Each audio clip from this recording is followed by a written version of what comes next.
Broadcasting live from the Business RadioX studios in Phoenix, Arizona, it's time for Phoenix Business Radio, spotlighting the city's best businesses and the people who lead them. Welcome to Arizona Good Business Radio, featuring leaders in the Arizona business community, working to build a lasting impact throughout our state through doing good business. I'm your host, Thomas Barr, Vice President of Business Development at Local First Arizona. We are a statewide organization advocating for and celebrating locally owned businesses, and we're the largest local business coalition in North America, providing resources to thousands of small businesses while raising awareness of the benefits of building a strong local economy. So stoked and excited to be here today with my colleagues, friends, business partners. I don't know what you call the guys anymore, but Erik Verryden, the founder of NexGen Partner Strategies, and Stephen Harris, the co-owner of Journey Payroll. Welcome to the studio, guys. Thanks for being here. Great to be here. Thanks, Thomas. I think we're good friends now. We've known each other a long time. Yeah. And I mean, we can chat basketball. We could chat running. Maybe we'll delve a little bit into that today. We'll see. Right. But I invited both of you on the show today for many reasons. First of all, I've known both of you for years. You've been great partners of Local First, just been great members of the community. One of the unique things I think that both of you do is that you have, your main companies are companies that the average consumer doesn't really think about. Erik in payroll processing, Stephen in, payroll HR. Like, these aren't things that the everyday person going to buy their coffee from a local coffee shop or go to a local restaurant is thinking about. Like, oh, I'm so glad I supported those businesses today. But you are essential to the function of small businesses. But the unique aspect is you don't just have your businesses, you actually care, which I love, right? And so would love to first have you both share a little bit about who you are and what you do. But I'd love to, if you could also share, like, what is it that's unique about operating your business in the industry that you're in? Would love to hear about that too. Sure. How about you start, Erik? So my name is Erik Verryden, founder of NexGen Partner Strategies. We are a payment processing company. So we started, I guess we'll just start where we started the company, right? 2003, when I moved here from Oregon.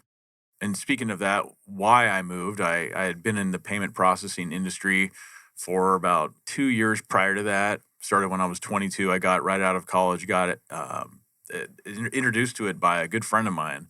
And so at that time I was going through, I was like, I don't know. I've been in sales for years, but not really finding anything that's just jumping out at me. I took some business classes in college. I went through and started working for him. I took a 2-week vacation from my current job at the time. And so during that 2-week vacation, I went to work for him out of his apartment. And I was literally on the phones calling small businesses to save money on credit card processing. This is 2001. So I was like, so that was my vacation. But I was very motivated. I wanted to change something in my life at that time. I wanted to really do something different. And so in those 2 weeks, I ended up making more money at the time. Again, I was like 21, 22, than I did in a month at my current position. I was like, okay, well, maybe I want something here. So I ended up putting in my 2-week notice when I got back from vacation and went to work for him full-time, again, out of that apartment. Long story short, I'll wrap it up. But, in 6 months, I had realized that the company, I learned it really well, started hiring salespeople to take my position so I could go out and go in the field myself. So learned that real well, but then I also realized that the way they did business and the back-end company that they actually worked for, the bank, were not the most on the uppity up, if you will. Like it was interesting. I ended up leaving that company in about a year. Right after I left, the parent company was taken over by the FTC. Mm-hmm. So I realized I knew something was wrong. Right in the nick of time. Right in the nick of time. I went to work then for a large payment processing / bank, JP Chase. You may have heard of them. And I worked for them for close to a year through another independent in the Portland area. It was just very slow moving. Signing up a merchant account at the time was like buying a house. I mean, it took 2 weeks and the paperwork was absolutely ridiculous compared to what we have now. I said, there's got to be a better way to do this. But I actually got, I watched him at that company at JP Chase. He actually got referrals. So that's something I never realized how to get on my prior company. Like, we never got one referral. I was like, well, that's not my personality. I like to talk and get referrals. So No way. I learned how to Right, get right. I learned how to get referrals. I learned how to sell it really well at the first company and run the business and grow the business, but also had to get referrals through him. I said I can take the best of both worlds, eliminate the negatives and accentuate the positives and start my own company. And then I had already visited Arizona a couple times. I knew some people here, and I went around to some businesses, kind of test marketed it. Yeah. Way different climate. Not necessarily quote unquote climate like you have like sun. Well, that was very different also than Portland, but it's just the business climate was just more feasible for me to start this business here than back there. And It's so I so said, funny I'm you moving. say that. Yeah, I tell that to people all the time. Is there's not a lot of red tape to starting a business in Arizona. I mean, you're 2 people away from most people you need to get in touch with. You can go online and register in minutes, and as long as you connect to the right folks, then you can get started. Yeah, So, it was, and just not only that, but just the people, the business owners I'm going to see. It just was more. They were more inviting. They hadn't been burned as much as the Portland area was very saturated with what I was starting to do. Gotcha. So I said, "There's no way this is going to happen." And just the attitude here, I think people are happier in general because it's 9 months of sun instead of 9 months of rain. No offense to the people in Portland still. That vitamin D but does help. it does help. It really does. And so Yeah. I just felt I needed to change myself too. So at 24, moved here in 03, started what we used to be National Processing Solutions. We went through a name change in 19 to NexGen, but same acronym, NPS. But started the company then and have grown it and gone strong ever since. history So, from there. Yeah. Well, I'm so glad that we came in contact. Gosh, 8-9 years ago, however long almost ago 10, it was. yeah, I think it almost was 10, 10 years. And Steven, we've been working together maybe the last 5 or 6 at least. Maybe even longer. Almost 6 now, I think. Yeah. The 2 years of the pandemic is just a blur. Like, Totally. I don't even count those years sometimes. But tell us a little bit about Journey, which I remember when I first went to our CEO and said, "Hey, met this great company, Journey. I think that we should actually do payroll with them," which we still do at Local First. Yep. And she was just like, "Okay, but I'm just gonna have 'Don't Stop Believin'" stuck in my head for the next 20 years. You gotta love Kimber. I mean, she's got the record store, so she knows she's going straight to the tunes. How can I correlate that? But that's true. We hear that a lot. And it So may what or is may Journey? not be blasting in our office once a week. We don't know. Right when you walk in the door, it just starts Exactly. playing. Yeah. Eric and I were both in the processing business. There's nothing really sexy about it. And you kind of opened it up with not a lot of people know how it works. And so what we've been able to do here locally is kind of bring a refreshing way to how things are handled for small businesses and entrepreneurs and being the experts in the field. But it's not just processing, it's developing the relationship, right? And that's why we aligned with you guys so well, is you support the small business community at such a high level. And that was the reason why we launched our Phoenix location here in 2017. And we met very early on. I think it was before our first year of operating here in Phoenix. I think it was 2018. And so I own and operate that location, and we have a focus on small businesses. And really what we do is when you're an employee and you get paid and you get your direct deposit, you're like, "Oh, I got my $1,500 or however much you get paid." But there's a lot that goes on that the employer has to work with. And it's with your Social Security, your Medicare taxes, making sure those are all dialed in, making sure that your hours are tracked, and making sure your onboarding documents are in check and everything's being filed to the IRS and the state agencies. Well, as an employer, there's a lot of compliance issues and complexities that come with that. And so as a payroll provider, we streamline that process through our technology, and then we support them on a relationship level by assigning a dedicated payroll specialist. We handhold them through the implementation process, and we transition clients from large national publicly traded companies all year long. There's never really a bad time to transition. Yeah. But if you were going to pick a good one, it would be January. That's the best one. So we don't Wink, have to. wink. Yeah, exactly. It's October. No. Yeah, it's true. So we're sitting here in fourth quarter, and if you're considering things, Journey Payroll is where you want to hit us up at. But I will say, so my career started at ADP. My dad is an entrepreneur. He built a payroll tax software in the mid-90s. Imagine being a software developer with no internet and a fax machine. And he's got like a Bible, his book that he calls it just writing code. And just man's a genius. So that's kind of where I grew up in this entrepreneurial type family. And when I was 22, I started working for him in sales. And 2 years later, he sold the company to ADP. And so I was working with ADP. And I remember right before he sold the company, I said, "Hey, Dad, I think I want to start my own business. I want to be a payroll provider and support small businesses and yada, yada." Because the software that he wrote was for payroll providers to use on the back end to batch file and schedule and pay all of the payroll taxes. He goes, the company's being sold to ADP. They are the largest, most successful payroll company in the world. Mm-hmm. They are the best sales organization in the world. Be a sponge, and when you're ready, you'll know. Mm-hmm. And that was the best advice I ever got from him. So I stayed with ADP for another 7 years, got certified in payroll, took all the leadership classes, and just was a sponge. And as I was talking to my clients, other payroll companies across the country, I was doing a lot of traveling back then, I would ask them, it's like, who are the types of clients you serve? How do you operate your back end? How many employees do you have supporting thousands of small businesses? And I found that you can run very, very lean. You don't need a massive organization like an ADP style and be a little bit more of that local boutique-y feel with all the similar technology. And I thought that was so cool to be tied into the community so tight. So we launched in 2017 and we're focused on small business, anyone from 1 employee all the way up to about 300-400 is kind of where we focus on. But even those realtors, those doctors, those solopreneurs, self-employed individuals, there's a strategy that we work with local CPAs on how to save that self-employment tax by electing to be an S Corp and rerun the reasonable salary through the payroll system, kick out a W-2, and you get that deduction on your taxes. So it's a great gig. I love it.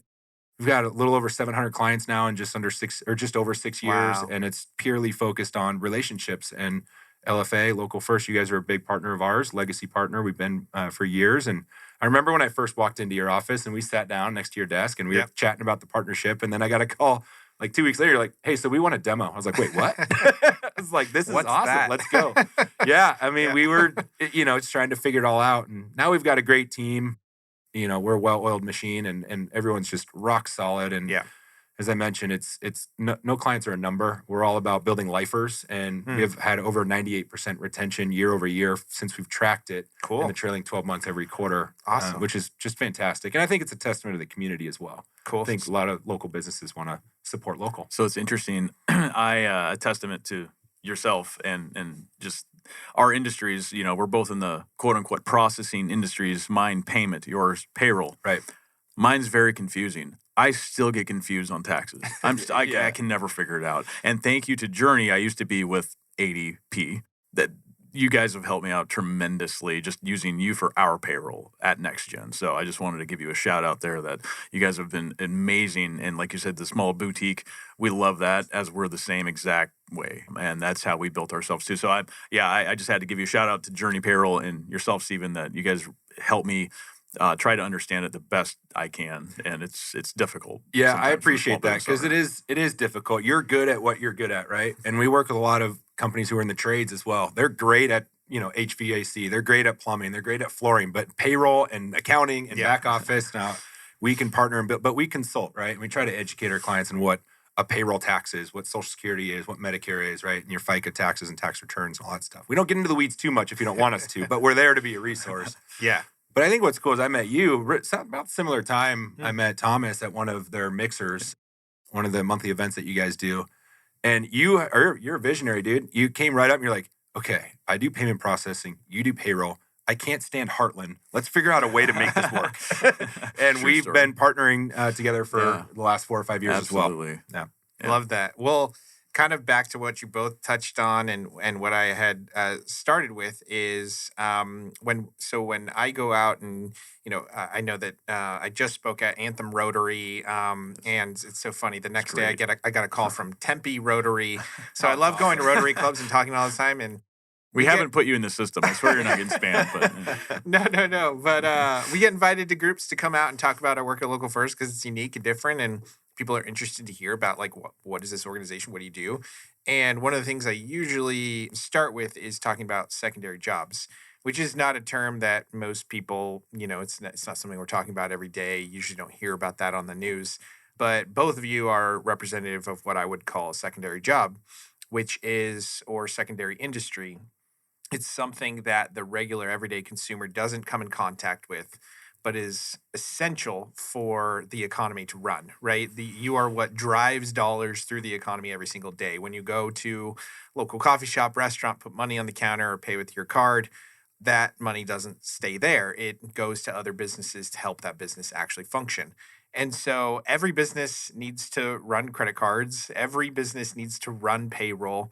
I can only imagine, and I know this through knowing both of you, that your industries are heavily competitive. Not only, I mean, Erik, you're going up against some of the biggest companies in the world, Square, PayPal, all of these massive companies running credit cards. You're going up against, your former employer, Right. ADP, massive companies. How do you focus on competing with those companies? What do you bring to the table usually that a business says, hey, you know what? Yeah, I think it makes sense to maybe give you a try rather than go with the big guys? I guess I'll start. We've been going up against before the Squares and the tech boom, if you will. Back in the early 2000s, the internet still wasn't that prevalent, right? So we would still go up against the banks. We're going up against Wells Fargo, Bank of America, the big guys, and it's an interesting mindset in the beginning versus how you can change it with a business owner or our clients, right? The business owner. Well, I'm with my bank. Well, you think, oh, I got a good deal because I'm with my bank. I never look at it. I don't need to. Well, that's kind of the opposite of what you should be doing. You're with your bank. I've looked at, I can't say how many times, then you look at what they're actually getting charged through some of the banks. Mm-hmm. It's flabbergasting to look at. Like you realize that, oh, well, I thought I could trust them. It's a factor. Then once you start building trust and say, hey, we're not putting you in a 3-year contract. It's month to month with us. We want to earn your business, not make you stay with us for 3 years. Mm-hmm. And that's really how we built it. No contracts. So you say, hey, in 30 days, just switch. I can't show you. I can promise it till I'm blue in the face, but you got to really just see it yourself by switching to us and allowing us to give a few months under the belt. And if you like us, then you'll be happy, and then you're going to refer your friends that are other business owners, et cetera. And that's really how we grew our business. But then it shifted to the Squares of the world, right? And the larger groups, right? In the late 2000s, early 2010s, that's when it really started to shift. And it's like, at first it was a little intimidating. Like, okay, we're kind of used to competing very, to be in our industry, you have to have thick skin and you have to be highly competitive. Two things I will say that I was born with. I'm very competitive, unfortunately, to a fault. And that can when I'm eating with the kids at the table, I'm like, hey, I finished first. What's up? So we're not going to play Monopoly. Yeah, we're not. And I'll be with that too. No, so it was a little intimidating, but we're going with Square, and then you realize what they just did, because it was a race to zero with our pricing, right? Yeah. Rates were like, oh, I can beat you. We're fighting against each other as what we call independent organizations for or credit card processing organizations. We're fighting against each other. Soon enough, it's like, hey, we're making 5 pennies a month off of this account. I mean, what's the point of even boarding the account anymore? We can't afford it. So what's interesting, we turned a negative into a positive with like the Squares of the world and those other companies. They gave their rates are very high. And even with the ones that go for the restaurants, I'm not going to keep saying companies' names, but their rates are extremely high. Mm-hmm.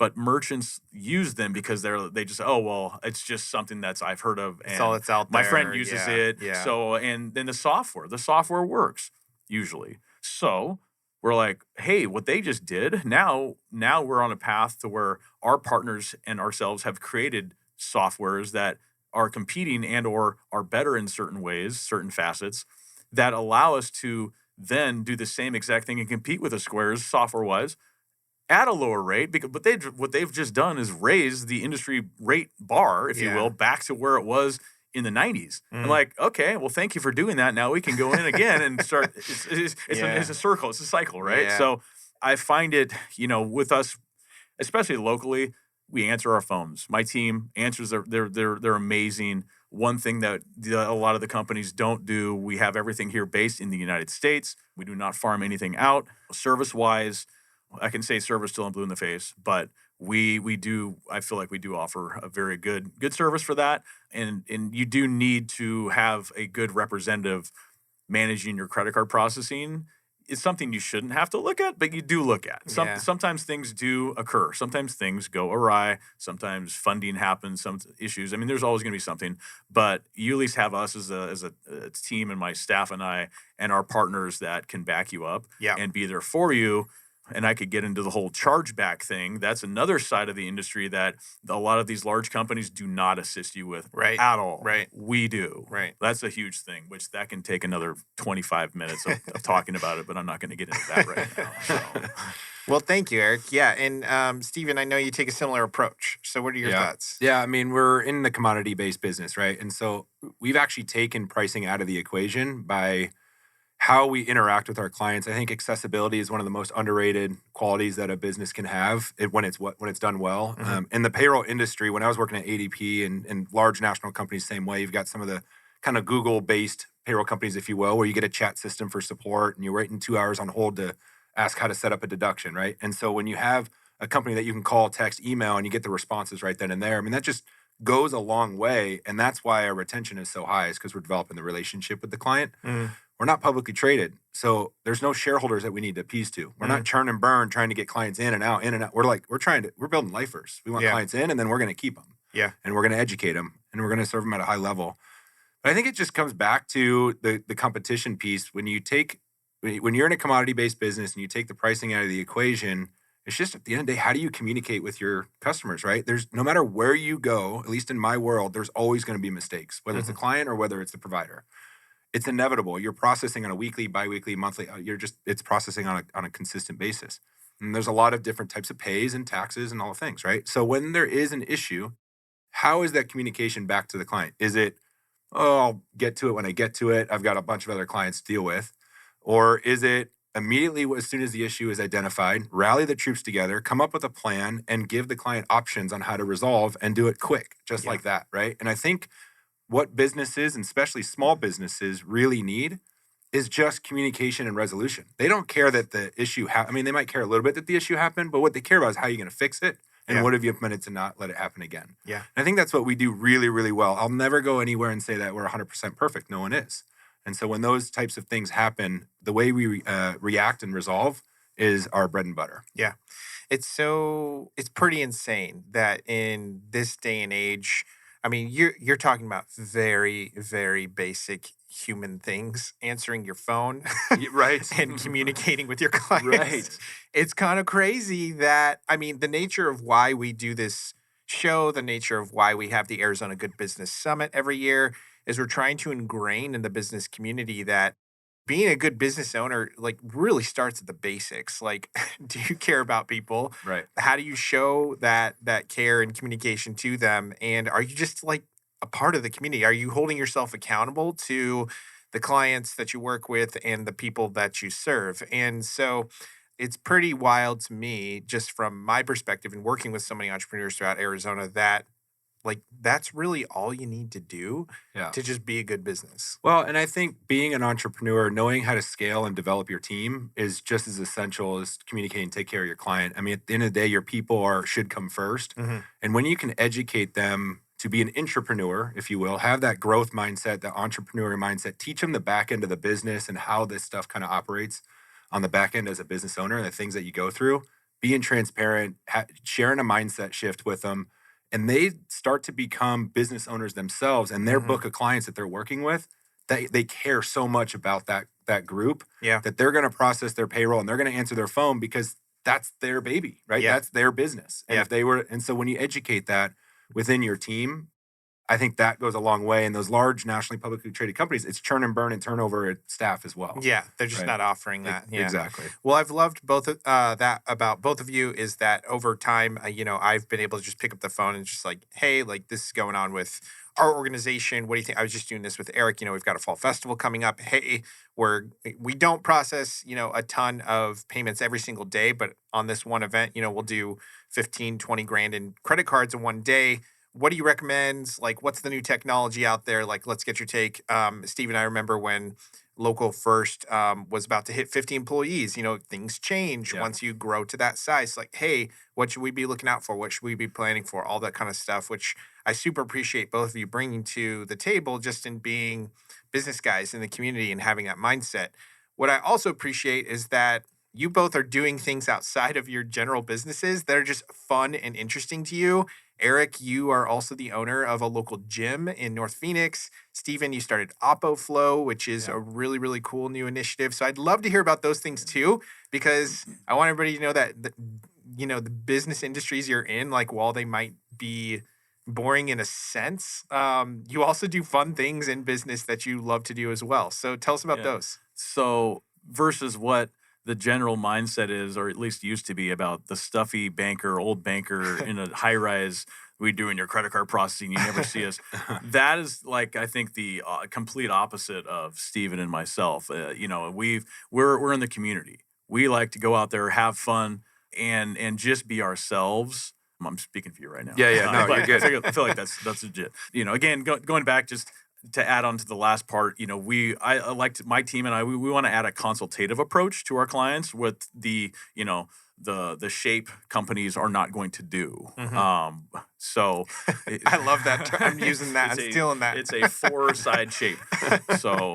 Not a rectangle. Yeah. So anyways, we had a consultative approach, and we really take my like what Steven's point was, my team takes ownership of the clients, and that's when you get it really good. That's when our team is the most effective, when they actually care about each and every single client, something that the other companies typically aren't going to do. Because like Steven said, it's turn and burn. We do not have that. My employees have been with me. My core has been with me for years.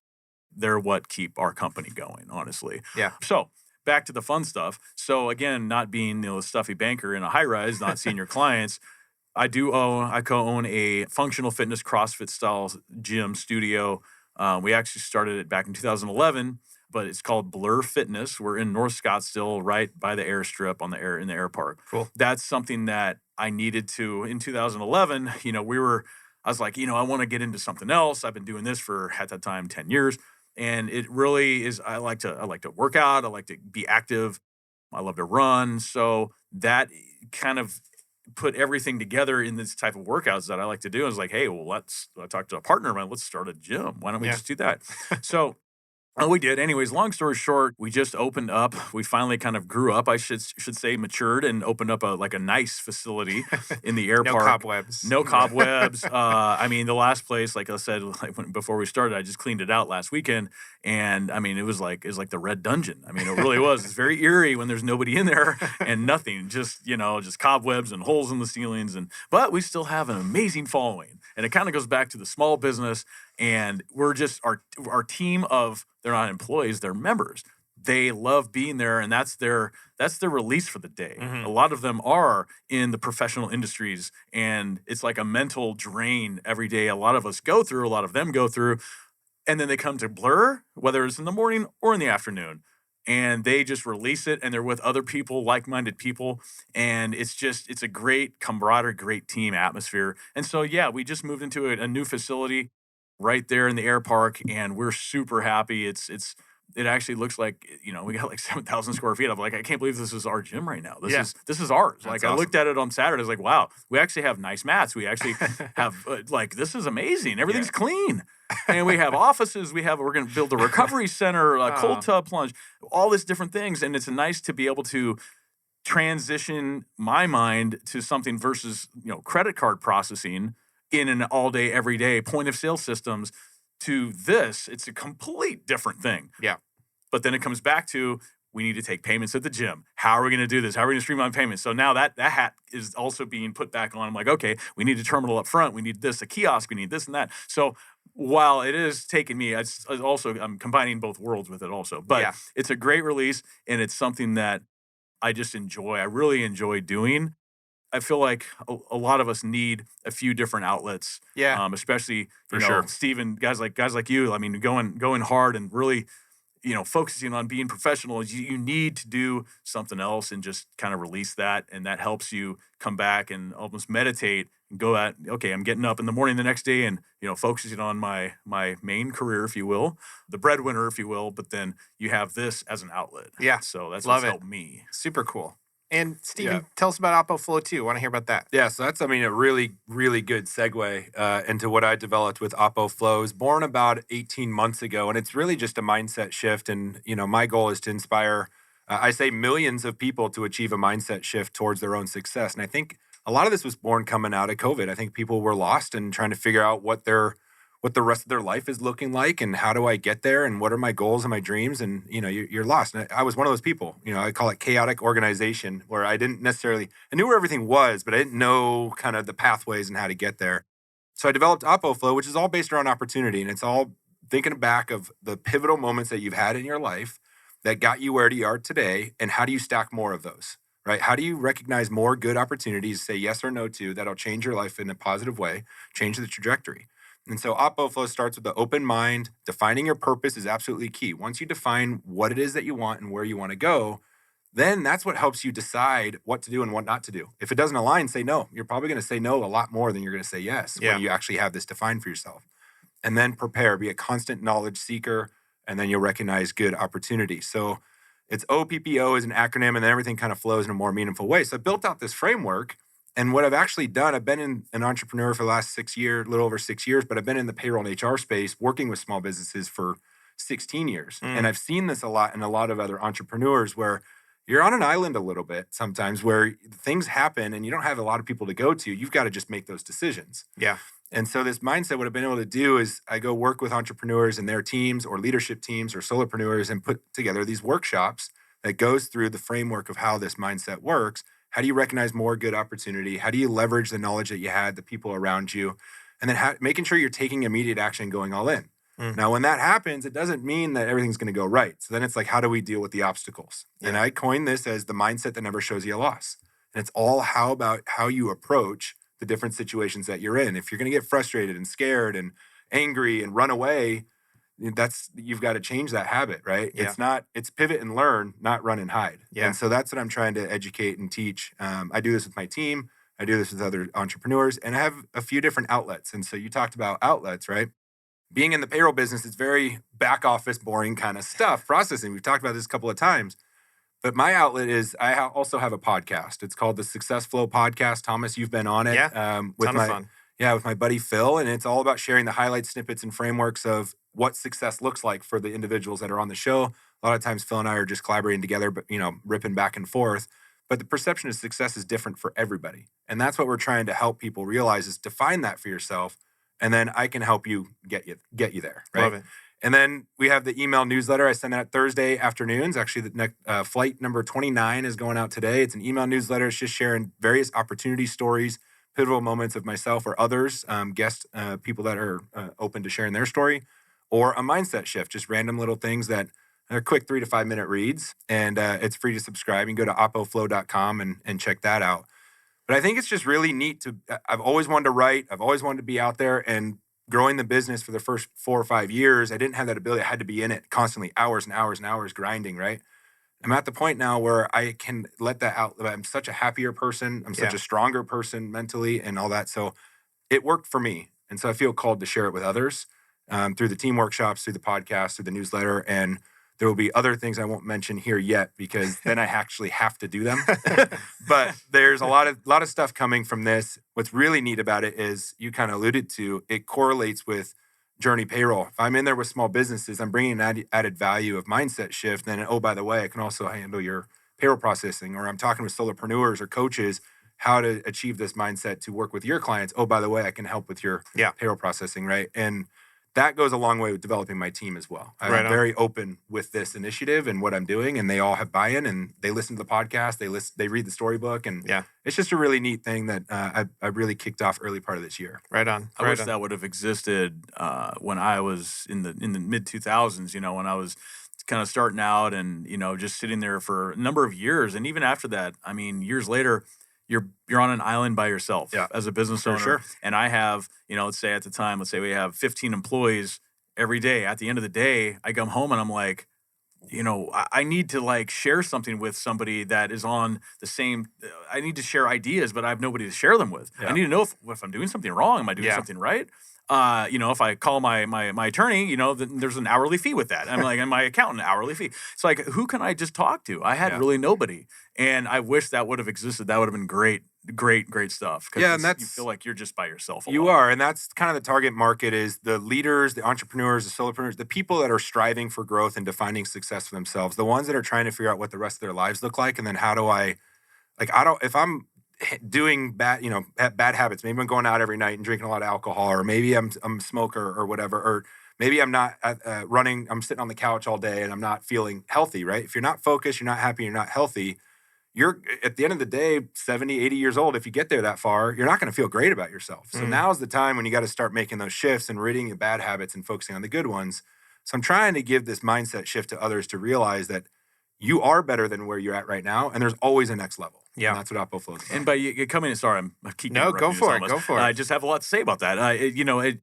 As a business owner, when you come in to however big your team is, whether it's another person, whether you're by yourself or 5 people, 10 people, 15 people, they look at you to motivate them. Yeah. If you're in a bad, depressed mood because of daily activity and just, man, I don't have any time and I'm stressed, I have nobody to talk to, they're going to see that. It's going to be a sense, and motivation will go down office wide, and so will production, and so will they'll want to even be there. And then you're going to start having turnover, and the hardest thing to do is train, and that's the most expensive thing to do, is train new employees, especially if you're by yourself, right? And you're the one who has to do that. So yeah, I mean that's one of the things. Like, it starts at the top. So if you're in a great mood and you come in every morning and you're motivating the troops, that's what's going to be the most productive as a business, I think. It makes a huge impact, for sure. Well, the passion, the energy just radiates out of both of you on this topic. And I'm just so grateful to have you as a part of Local First, to have you in Arizona, a part of this community. Thank you both for all that you do, not only through your businesses, but just as individuals. Arizona's a better place with both of you here. So if you're listening and you want to get in touch with Steven, you want to get in touch with Erik, we'll drop info on how to contact them in the show notes. So please do, not only if you want to do business with them, but if you want to get to know 2 really great people that we've been able to work with at Local First. Let's go have coffee together, or a drink, or let's go come to the gym, come run with me, or let's just go have lunch, or just get on a phone call. We don't have to talk about credit card processing. I just like to get to know people in the community. Well, thanks, Erik. Thanks, Steve, for being on the show today. Thomas. Really appreciate it. We hope you listening were inspired today, hearing from leaders working to leave a legacy in Arizona through doing good business. We'd like to thank our sponsor, Phoenix Business Radio, for hosting us, and all of our legacy partners at Local First, including NexGen Partner Strategies and Journey Payroll. This is Thomas Barr from Local First Arizona, reminding you that if we want to build a better state, we need to connect deeply with the local businesses that make us proud to call this place our home.